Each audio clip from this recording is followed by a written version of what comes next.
Barakatah Yahweh, Barakatah Yahweh Shai, Bahasham, Rakahakwadash, Barakatum. First and foremost, I want to give all praises, glory, and infinite honors to Yahweh, Bahasham, Yahweh Shai. Double honors to the apostles and elders of Great Millstone who rule and teach well. And peace and salutations to you sincere Akim out there, pushing this word in truth and sincerity to the four corners of the globe. May you brothers endure until the end. This is the brother Ra'aya with another video, and I'm going to start it off in Genesis chapter 25, verse 25. And the first came out red all over like an hairy garment, and they called his name Esau. And this is the progenitor of the biblical nation of the Edomites today, who people ignorantly refer to as so-called white people, so-called Caucasians, you name it. You Edomites aren't white, you're red because you lack melanin. You actually are biblically clean lepers, as pursuant to Leviticus chapter 13. You're red because your blood shoots forth through your skin. Why is your face so red? Because you're an Edomite. This is Genesis 27. I'm going to read verses 38 to 39. And Esau said unto his father, Hast thou but one blessing, my father? Bless me, even me also, O my father. And Esau lifted up his voice and wept. And Isaac his father answered and said unto him, Behold, thy dwelling shall be the fatness of the earth and of the dew of heaven from above. So the reason you Edomites are in control of the planet right now is because it was a part of your blessing from Jacob and Esau's father, Isaac, which if you can receive it, is Yahawashi Hamashiach, whom the world ignorantly refers to as so-called Jesus Christ.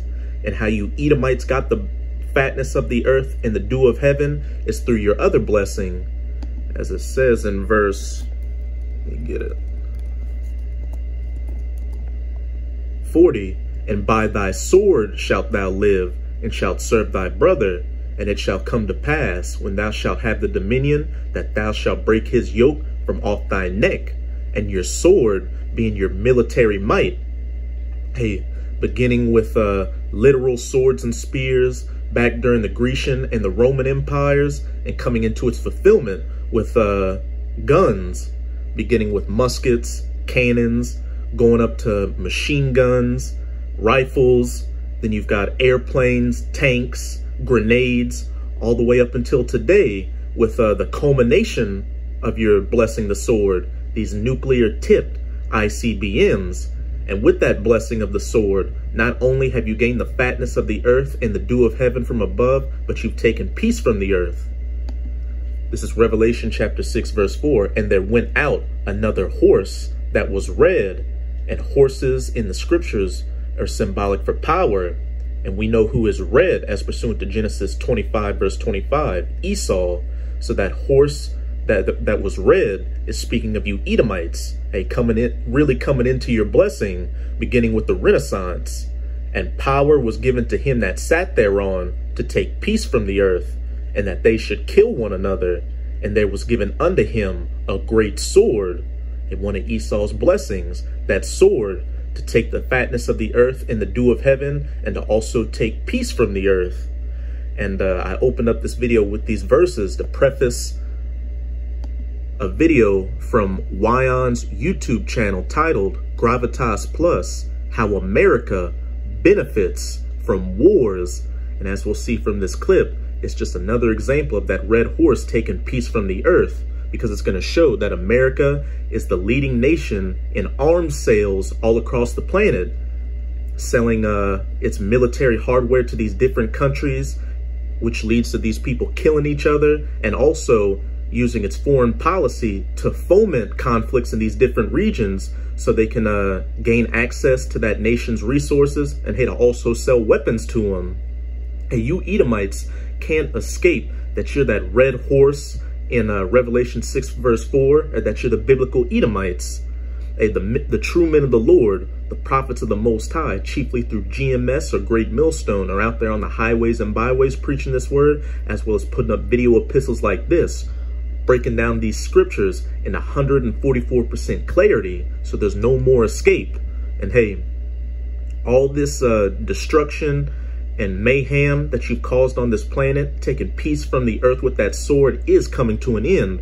We're living in the last seconds of your rulership before you're taken out of power, and the rightful rulers of the planet, the true children of Israel, who are the so-called Negroes, Latinos, and Native Americans, are going to rule in the kingdom of heaven for eternity. But without further ado, let's get into this clip. The Americans have left Afghanistan and given the Taliban a gift: their war chest. State-of-the-art helicopters, attack planes, rifles, machine guns, and Humvees. The most advanced American weapons. And this is not a first. The United States of America is a repeat offender when it comes to arming criminals, terror groups, rogue regimes, sometimes by design and sometimes by default. America feeds the global war machine. American weapons are being used to undermine what American governments say they are fighting for: international peace and security. Hey, they are fighting for international peace, but not spelled P-E-A-C-E, spelled P-I-E-C-E, fighting for a piece of the global pie, gaining the fatness of the earth and the dew of heaven from their other blessing, the sword, that red horse, taking peace from the earth by that sword, selling these weapons to hotspots all across the world, leading to mass death and destruction, that they should kill one another, as it says back in Revelation 6 verse 4.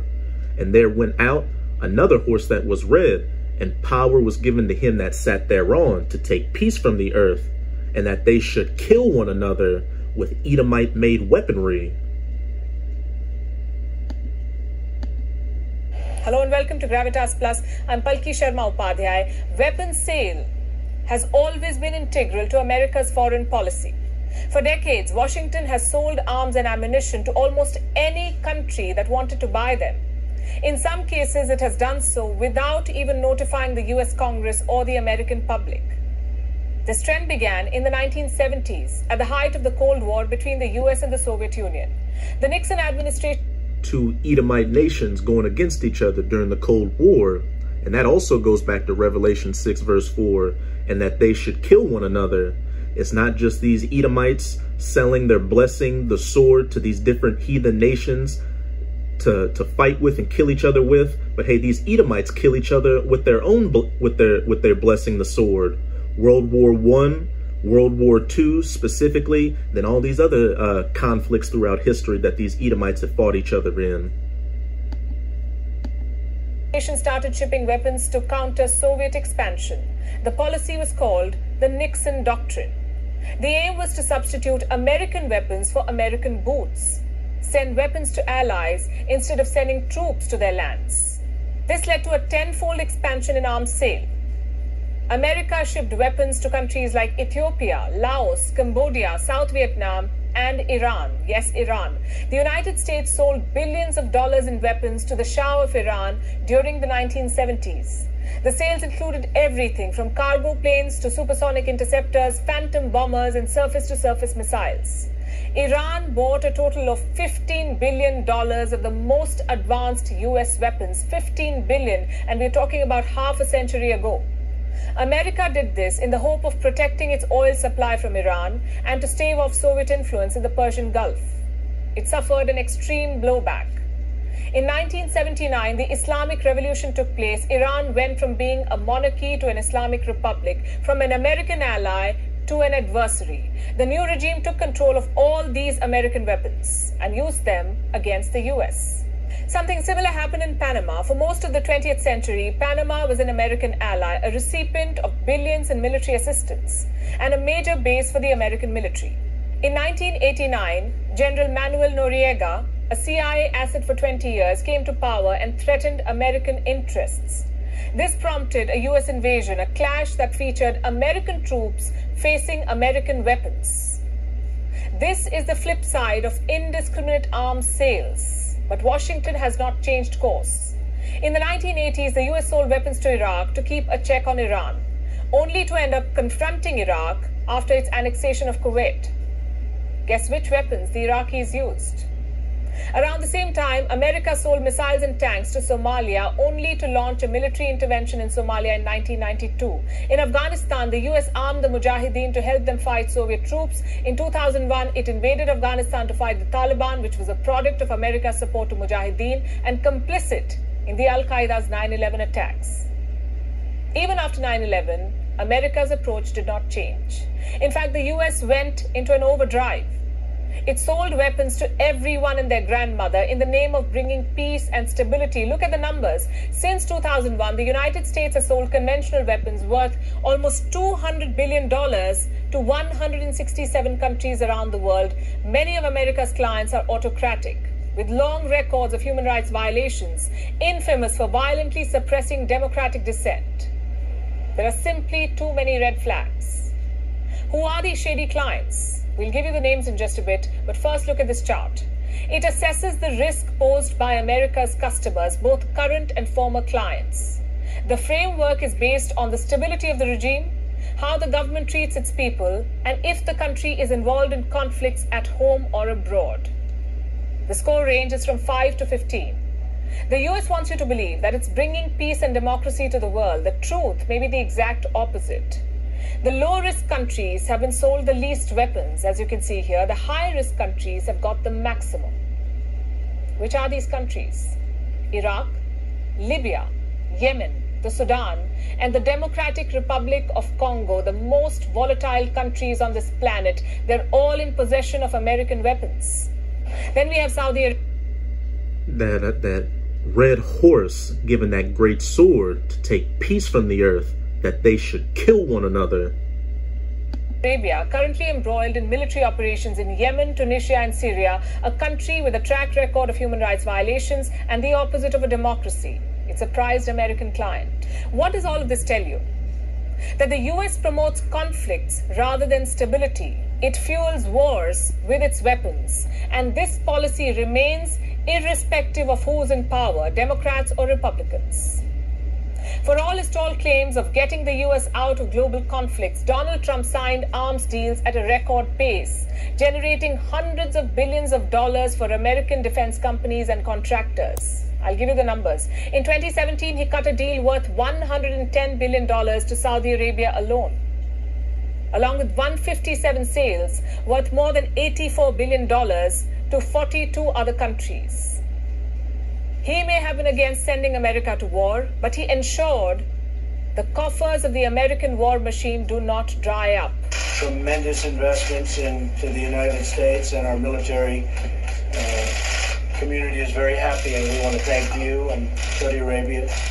But hundreds of billions of dollars of investments into the United States, and jobs, jobs, jobs. Trump said it, others did not. That is the only difference.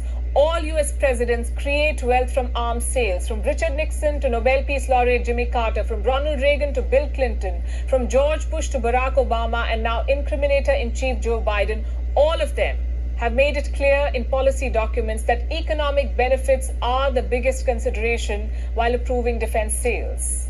It is about business. To gain the fatness of the earth and the dew of heaven from above. It's also about influence.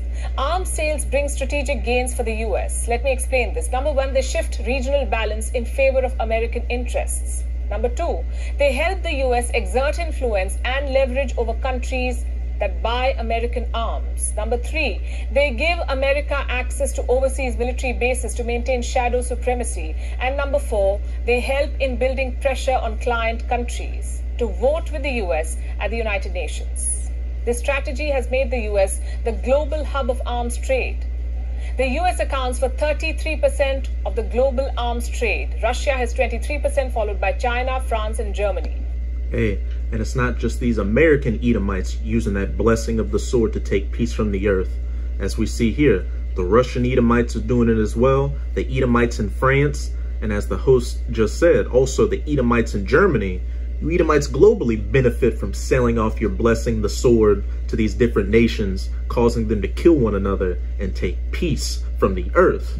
But like I said earlier in the video, hey, your time is coming to an end. We're living in the last seconds of your rulership, and it's easy to see. Your birth rates are declining globally. Your economies are on the verge of collapse. And World War III has yet to take place, where the United States of America, which is biblically known as Babylon the Great, is going to get hit with 200 million nuclear missiles and turned into the biblical lake of fire from sea to shining sea, and then a desolate, uninhabitable wasteland afterwards. And after the dust settles, beginning with your elites, those 144,000 fishers who are fishing for men right now, prophesying on the highways and byways, as well as putting up video epistles like this, are going to become 144,000 Superman hunters with spiritual bodies, being led by Yahushua Hamashiach to put you Edomites and you other heathen nations in chains to serve for 1,000 years of hardcore bondage and slavery. And then after that 1,000 years, these other heathen nations will be allowed to go back to their lands, though they'll still be under our laws, statutes, and commandments and subjection. But as for you Edomites, you're all going to be gathered up and permanently culled from this planet with fire, and good riddance. There will finally be peace on the earth. But now I'm going to close it out in Psalms chapter 9, verses 5 to 6. Thou hast rebuked the heathen. Thou hast destroyed the wicked. And you Edomites are the wicked, as pursuant to Malachi 1 verse 4, the border of wickedness, and the wicked in Job 9 verse 24, whom the earth has been given into the hands of. You've gained the fatness of the earth and the dew of heaven from above, by your other blessing, the sword, which you've used to take peace from the earth. Thou hast put out their name forever and ever. After that first 1,000 years, every single Edomite man, woman, and child will be gathered up and permanently culled from this planet with fire. O thou enemy, destructions are come to a perpetual end, and thou hast destroyed cities, through your blessing the sword. Some examples being Nagasaki and Hiroshima, dropping those atomic bombs on them during World War II, and then during the war in Iraq, what did you have? The shock and awe campaign, where you began that war by completely bombing the city and destroying it from the sky with your Air Force. Their memorial is perished with them, and that's all she wrote.